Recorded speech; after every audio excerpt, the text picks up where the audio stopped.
छिंदवाड़ा से खबर, जहां कफ सिरप केस में मौत का आंकड़ा बढ़ा है। 2 साल की योगिता ठाकरे की मौत हुई है। नागपुर में योगिता का इलाज चल रहा था। छिंदवाड़ा के बड़कोही में योगिता रहती थी। 6 सितंबर से योगिता ठाकरे बीमार चल रही थी। तो बड़ी खबर आप तक पहुंचा रहे हैं छिंदवाड़ा से। कफ सिरप केस में मौत का आंकड़ा बढ़ा है। 2 साल की योगिता ठाकरे की अब मौत हो गई है।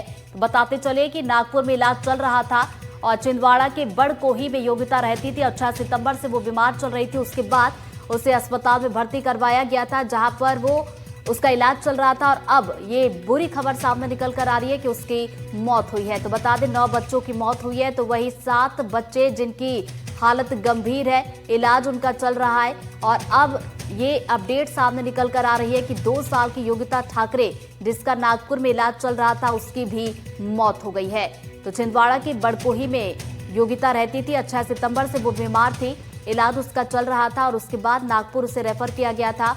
वहां पर उसका इलाज किया जा रहा था। लेकिन अब ये बड़ी खबर आ रही है कि 2 साल की योगिता, उसकी भी अब मौत हो गई है। तो कफ सिरप का ये पूरा मामला है, जिसमें मौत का आंकड़ा अभी तक हम देख रहे थे 9 था और अब ये आंकड़ा बढ़ चुका है। तो 2 साल की योगिता ठाकरे, इसके भी नागपुर में इलाज के दौरान मौत हो गई है। छिंदवाड़ा की बड़कोही की रहने वाली योगिता थी। 6 सितंबर से वो बीमार थी, उसकी तबीयत खराब थी, जिसके बाद उसे भी कफ सिरप दिया गया था और उसके बाद नागपुर में उसका इलाज चल रहा था। ज्यादा जानकारी के साथ सहयोगी शाश्वत हमारे साथ जुड़ गया, सीधा उनका रुख करेंगे। शाश्वत, मौत का आंकड़ा बढ़ा है।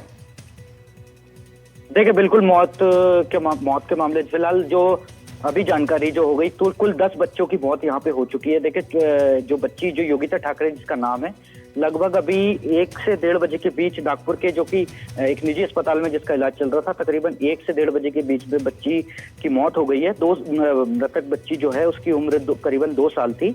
और देखिए, लगभग 25 दिन से बच्ची का जो है इलाज चल रहा था। बच्ची का भी किडनी फेलियर था और बच्ची को भी देखिए कोल्ड ड्रिप सिरप फिर से कोल्ड ड्रिप सिरप ही दी गई थी। तो कहीं ना कहीं देखा जाए तो देखिए 10 मौत हो गई हैं और लगातार मौतों का आंकड़ा अब बढ़ के 10 हो गया है। शाश्वत, जो और बच्चे हैं जिनका इसी अस्पताल में इलाज चल रहा है, उनकी स्थिति को लेकर अगर आपके पास कोई अपडेट हो तो बताएं।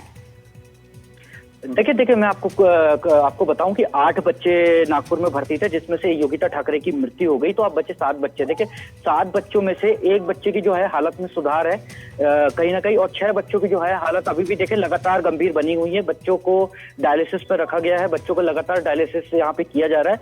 लेकिन जो 8 बच्चे थे, जिसमें से 1 की अभी मृत्यु हुई, उसमें से 7 बच्चों की जो है देखा जाए तो 7 बच्चे बचे हैं। 7 बच्चों में से 1 की हालत में बस सुधार है, 6 बच्चों की हालत लगातार अभी गंभीर बनी हुई है। क्या दिक्कत आ रही है बच्चे जिनकी स्थिति अभी गंभीर बताई जा रही है? देखिए, मैं ऋतु आपको बताऊं कि देखिए बच्चियों का जो है किडनी फेलियर हुआ है। किडनी फेलियर बच्चों का जो क्रिटिनिन लेवल है वह काफी हाई है, जिसके कारण बच्चों को लगातार डायलिसिस डेली जो है रोज डायलिसिस पर रखा जा रहा है। और कहीं ना कहीं देखिए डायलिसिस होने के कारण जो है बच्ची की देखिए जो छोटे बच्चों का डायलिसिस होता है तो कहीं ना कहीं बॉडी के दूसरे पार्ट पे भी असर पड़ता है, जिसके कारण जो है बच्चों की स्वास्थ्य पे और ज्यादा असर पड़ता है। लेकिन क्योंकि डायलिसिस करना जरूरी है, क्योंकि बच्चों की किडनी पूरी तरीके से काम नहीं कर रही, इसलिए भी बच्चों को जो है काफी संघर्ष यहाँ पे करना पड़ रहा है अस्पतालों में। और कहीं ना कहीं देखा जाए तो अभी फिलहाल 7 बच्चों की जो हालत है लगातार गंभीर बनी है और इनका देखिए क्रिटिनिन लेवल काफी हाई है। अगर बच्चियों का देखा जाए तो क्रिटिनिन लेवल 8, 9, 10 इसके आसपास। तो आंकड़ा 9 का था, अब ये बढ़ चुका है। एक और बच्चे की मौत हुई है, अभी आंकड़ा 10 पहुंच चुका है। नजरें बनाए रखिएगा शाश्वत। फिलहाल बहुत बहुत शुक्रिया आपका जानकारी के लिए।